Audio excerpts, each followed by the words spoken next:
গুরুদেব, অনেকেই বলে হিন্দু ধর্মে ৩৩ কোটি দেবতা আছে। সত্যিই কি এত দেবতা? খুব সুন্দর প্রশ্ন করেছো বৎস। এই ব্যাপারে অনেকেরই ক্লিয়ার ধারণা নেই, তাই ভুল বোঝাবুঝি সৃষ্টি হয়। এখানে 33 কোটি মানে 33 crore নয়। কিন্তু গুরুদেব, কোটি দিয়ে তো সংখ্যা বুঝায়, তাই না? সাধারণ বাংলায় তাই বুঝায়, কিন্তু সংস্কৃত ভাষায় কোটি শব্দের আরেকটি অর্থ আছে, তা হলো প্রকার বা শ্রেণী। তোমরা যারা লেখচিত্র বা গ্রাফ পেপারের অঙ্ক করেছো তারা জানো সেখানে ভুজ এবং কোটি নামে দুটি শব্দ রয়েছে। সেখানে কোটি দিয়ে কিন্তু ক্রোর বোঝানো হয় না, সেখানে কোটি ভিন্ন অর্থে ব্যবহৃত হয়।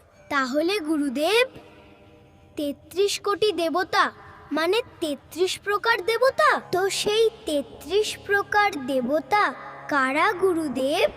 শোনো, বৈদিক শাস্ত্র অনুযায়ী 12 জন আদিত্য, 8 জন বসু, 11 জন রুদ্র ও 2 জন অশ্বিনী কুমার। এই মোট 33 জন দেবতাই 33 কোটি দেবতা।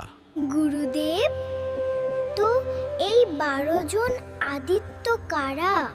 12 জন আদিত্য হলেন বিষ্ণু, অর্যমা, ভগ, ত্বষ্টা, পূষা, বিবস্বান, বরুণ, মিত্র, অংশ, ধাতা, ইন্দ্র এবং বিবিধ। আর 8 জন বসুকে গুরুদেব? 8 জন বসু হলেন ধর বা পৃথিবী, অনল বা অগ্নি, অনিল বা বায়ু, আপ বা জল, প্রত্যুষ, সোম, ধ্রুব ও প্রভাস। আর 11 জন রুদ্র কারা গুরুদেব?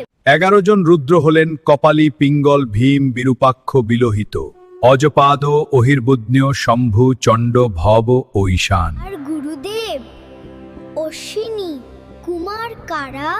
আর 2 জন অশ্বিনী কুমার হলেন নাসত্য এবং দস্যু বা দস্র।